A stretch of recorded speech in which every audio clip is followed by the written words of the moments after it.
Vancouver Aquarium. Welcome to the beluga habitat. My name is David. I'm the acting chairman. There's the fact that it's the fact that they can lay, hatch, and incubate their egg in temperatures of eggs, plural, in temperatures, plural, of up to minus 17 degrees Celsius. That's about 0 degrees Fahrenheit.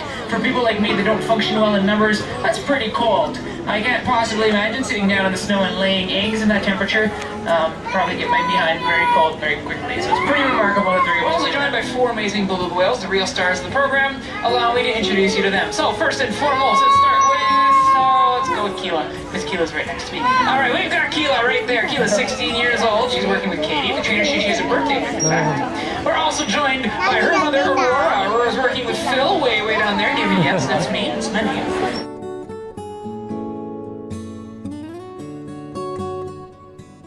Tika's working with Julie. She's Aurora's granddaughter. Not Julie. Tika is. That would just be weird. I don't know, because you're waving. I don't know. And we're also joined by Kavna. Kavna is the eldest and the most blubberous beluga inside the habitat, working with Kristen.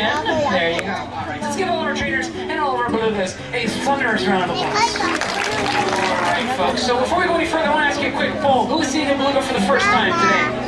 Lots of you, not gonna lie, not completely surprised, because belugas aren't usually found in heavily populated areas. Yet, despite the fact that belugas will not be found in your backyard, your life is intimately connected with the lives of belugas. And I think more than just being able to see those wicked body parts, we're gonna learn a lot about them today. Let's get into it. So I don't know very much about belugas. Need you to help me out a little bit. Can anyone tell me what area of the world belugas are predominantly found in?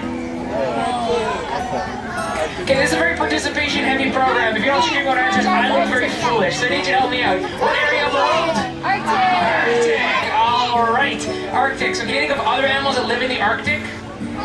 Polar bears. What else? Penguins. That's a stop right there. Penguins, despite what Coca-Cola will have you believe, don't live in the same part of the world as going crazy. But I don't see any jackets around these animals. So what do they have instead of jackets? They got a thick layer of something around their body. Blubber! That's right. 40 to 50% of an adult beluga's body is made up of jump very high, and B, it might be hard to catch some food. So they have to have special ways to find it. And one ability that they do have is to use sound to find their food. There's Keela's blubber. Alright, so we heard a bit of vocalization from Tika over there, and that's because these animals do make sounds to find their food. See how she's flexing her head over there? Keela and Tika are both doing it. That's their melon. They can flex it to focus sounds out their blowhole. They send sound into the dark underwater environment, and they listen to the echoes. Does anyone know what the animal word for that is? Echolocation. Very good. People often call it sonar, but sonar is the human thing you find in submarines. Echolocation is the animal, especially considering, they haven't always had the technology that we have these days. Well, you might be wondering, how do they do it? How do they live in the Arctic for so long? Well, they live by living off of the land. The belugas are a prime example of that. Although a lot of the nutrition that people up north get from these belugas are the same vitamins and nutrients that each and every one of us get from our daily fruits and vegetables. And that's very, very important, because there are certain populations, certain communities in the Arctic that get a fresh shipment of food a whopping one time. You can imagine how much a beluga like Kavna, for example, how much meat, as you just saw her come out of the water, is around that body, and how important it would be for sustenance for those people.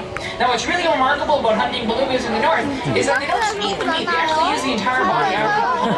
So things like beluga skin is very good for making articles of clothing. Are a great item. Now, I am curious, is anyone visiting from the Arctic today? Anyone? Some people up there? Anyone else? Over there? Anyone? So if you're not from the Arctic, you're obviously affecting the Arctic each and every day. Because it's not those northern countries that are pumping a lot of energy, it's big cities. So, can anyone shout out what Canada's 2 most populated cities are? Anyone? Montreal are Canada's 2 most populated cities. Anyone visiting from those cities today? Or those areas anyway? Yes? Very nice. I'm from Ontario, so I kind of know what you're talking about. Alright, yes?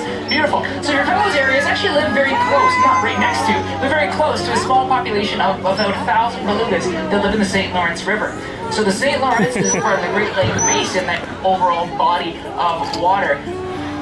Now, what happens is there's about 1,000 belugas that live up there, but people don't generally rely on them for sustenance like they do in the Arctic, but they do rely on them from an economic perspective. There are several whale watching companies that do go out into the St. Lawrence to try and get a glimpse of belugas. If they're lucky, they might get a chance to see a beluga breaching. Look how exciting! Alright, doesn't look doesn't look very exciting to us, obviously, but it is very important from a science and a research perspective. If you gotta look at her back, you'll notice, and you can see keloids right here, that dorsal ridge that keeps showing us on her back, it's cartilage. It's basically each dorsal ridge is unique to the dorsal fin of other whales and other dolphins. So by taking pictures of those ridges, you can identify who individuals are, where groups are headed, where different populations are moving towards, and it does allow us to create what's called a photo ID catalog. So obviously those dorsal ridges are so very, very important.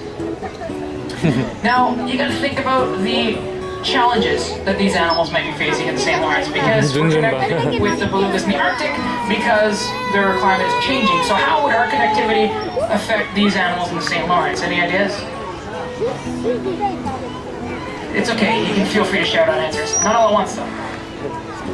No? Pollution! I think one of our trainers just shouted out as well. Pollution would be one.